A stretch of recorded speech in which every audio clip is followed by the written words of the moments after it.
Kaba soo qaad waxaa maalin kasta soo kacdaa adiga oo haysta 86,400 oo dollar. Markii uu habeenku dhammaado, lacagtiina way dhammaataa. Isticmaal ama ha isticmaalin.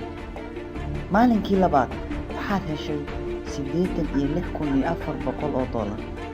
Maxaad ku samayn lahayd?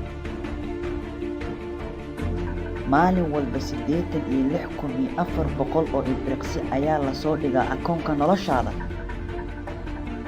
Dhammaadka maalinkaas markii aad isticmaashid, waxaad heshaa 86,400 oo ilbiriqsi oo cusub.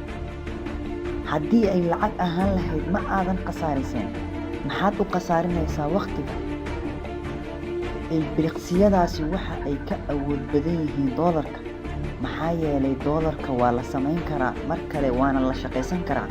Laakiin waqtiga lama samayn karo, dibna looma soo celin karo.